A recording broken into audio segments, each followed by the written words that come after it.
अस्सलाम वालेकुम, मैं हूं सैयद हुज़ैफ़ा अहमद और आपकी खिदमत में हाज़िर होता हूं एक नई वीडियो के साथ। ये वीडियो हमारी एक बाय कॉल वीडियो है और इसमें मैं आपको एक बहुत अच्छा आइटम के बारे में बताऊंगा और इस वक्त एक बहुत ही अच्छी बाय कॉल ये जनरेट कर रहा है। आइटम का नाम जैसे कि आप लोग ने देख लिया होगा, नेशनल रिफाइनरी लिमिटेड है और ये एक बहुत ही अच्छा स्ट्रॉन्ग आइटम है। रिफाइनरी आइटम है, आपको पता है रिफाइनरी सेक्टर बहुत टाइम से नहीं चल रहा है। उसकी वजह ये है कि वो समझ लीजिए उसमें सेलिंग प्रेशर था और अब वो सेलिंग प्रेशर ख़त्म होने को है। तो आइए चलें हम देखते हैं कि नेशनल रिफाइनरी इस वक्त कहाँ पे मौजूद है और क्या जस्टिफिकेशन है इसकी बाय कॉल की। सबसे पहले देखते हैं कि नेशनल रिफाइनरी ने जो अपना हाई लगाया था 323.5 का इसने हाई लगाया था और 7 मई ऑफ 2024 को इसने हाई लगाया था। उसके बाद इसमें सेलिंग प्रेशर आया और सेलिंग प्रेशर आने के बाद ये कंटिन्यूसली डाउन हुआ। इसका अप ट्रेंड मेंटेन हो गया था। यहाँ से ये डाउन ट्रेंड समझ लें कि स्टार्ट हुआ था इसका डे टाइम फ्रेम पे। मतलब शॉर्ट शॉर्ट डिप समझ लें, शॉर्ट करेक्शन कह लें। और 15 जनवरी 2024 को फिर उसके बाद अगेन यहाँ से एक अप ट्रेंड की शक्ल दोबारा बन गई थी।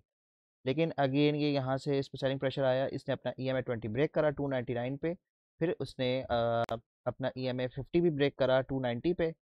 देन इसने अपना ई एम आई 100 भी ब्रेक करा 283 पे। और अब ये आ गया है ई एम आई 200 के पास। और अब इसके पास और कोई जाने की गुंजाइश नहीं है और नीचे जाने की इसके पास गुंजाइश नहीं है। दूसरी चीज़ ये है कि आइटम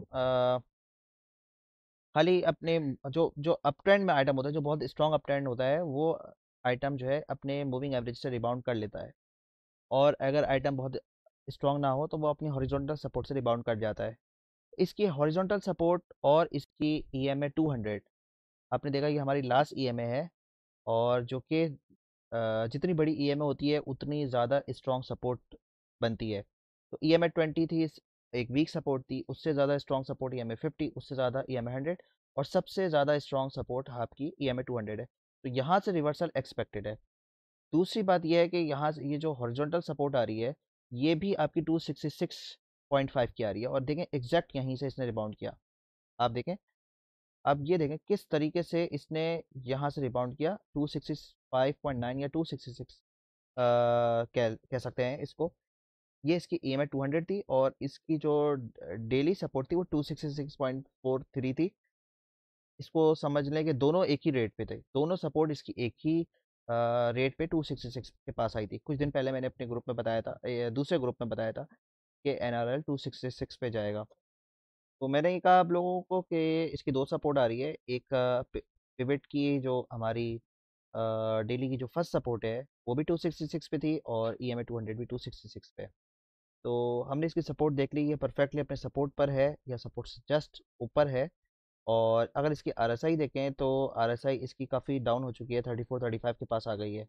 और अगर चेक इन की बात करें तो चेक इन कंटिन्यूसली इसका ऊपर जा रहा है और ये बाई कॉल की तरफ बढ़ रहा है। थोड़ा सा एनआरएल अगर ऊपर जाता है तो ये भी बाई कॉल जनरेट कर देगा। और अगर मैं इसकी बात करूँ डीएमआई की, तो डीएमआई इस वक्त अभी भी इंडिकेट कर रहा है कि डाउन ट्रेंड है और या बेयरिश है। और जैसे आइटम इस रेट को सस्टेन करता है अगर एनआरएल कुछ दिन तक या यहाँ से ऊपर जाता है, तो ये भी बाई कॉल जनरेट कर देगा। क्योंकि ये देर में बाई कॉल जनरेट करता है तो इसलिए अभी इसने बाई कॉल जनरेट नहीं करी।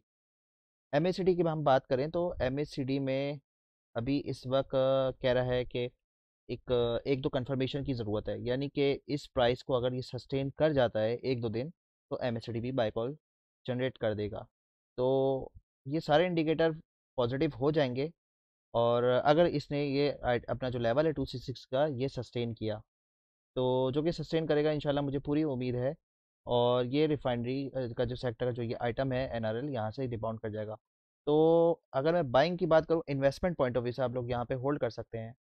तो अब मतलब आप लोग बाय कर सकते हैं। एक तो ये रेट है जो मैंने आप लोग को बता दिया 266, इसको आप 266 मैं राउंड ऑफ कर देता हूँ। ऊपर जिस रेट पे थोड़ा बहुत ऊपर मिले तो आप लोग ले सकते हैं। और सेकंड इसकी बाइंग, क्योंकि आप इन्वेस्टमेंट कर रहे हैं तो इन्वेस्टमेंट वाले आइटम थोड़ा सा आप लोग नीचे भी आप लोग छोड़ा करें। कोशिश किया करें कि मैं सेकंड रेट पे भी बाय करूं, क्योंकि इन्वेस्टमेंट का मतलब है थोड़ा सा लॉन्ग टर्म या मिड टर्म। तो मिड टर्म के लिए अगर आइटम नीचे भी जाता है तो आपके पास इतनी गुंजाइश हो कि आपको मजीद बाय कर सकें। ट्रेडिंग इन्वेस्टमेंट से डिफरेंट होती है। ट्रेडिंग में आप जस्ट स्टॉप लॉस लगाएं और उस आइटम से निकल जाएं, नीचे दोबारा बाय कर लें। तो ये इसकी जो सेकंड सपोर्ट है वो इसकी 233 पे है, इसको 235 कर लेते हैं।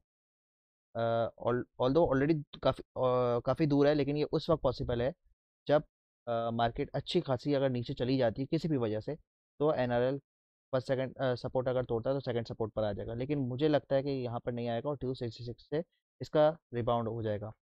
और अगर मैं इसके टारगेट्स की मैं बात करूँ, इसके टारगेट्स की बात करूँ तो पहला टारगेट इसका ये होगा, जो इसका EMA 100 है, क्योंकि 282 के पास है। इसको हम 282 राउंड फिगर कर लेते हैं। कलर इसका मैं चेंज कर देता हूँ, रेड पिंक कलर कर देता हूँ। तो ये इसका पहला टारगेट होगा, मिनिमम इसका टारगेट है। सेकंड टारगेट इसका ये होगा, जो कि एक स्ट्रॉन्ग रेजिस्टेंस नज़र आ रही है, क्योंकि इसमें दो EMAs कन्वर्ज हो रही हैं यहाँ पर। EMA 20, EMA 50 यहाँ पर आ रही है तकरीबन 287 के पास, या 287.5 में कर लेता हूँ। तो यहाँ पे एक हमारी रेजिस्टेंस आ रही है, और तीसरी रेजिस्टेंस हमारी जो आ रही है वो 294 की है। तो ये तीन टारगेट मैं आप लोग को दे रहा हूँ एनआरएल के, और उम्मीद है कि ये कुछ दिन में आप लोग के अचीव हो जाएंगे। तो ये स्ट्रॉन्ग बाय कॉल है, और मेरी तरफ से मैं रिकमेंड करूँगा। उम्मीद है कि आप लोग को ये वीडियो पसंद आई होगी, कॉल पसंद आई होगी। अब तक के लिए इतना ही। अल्लाह हाफिज़।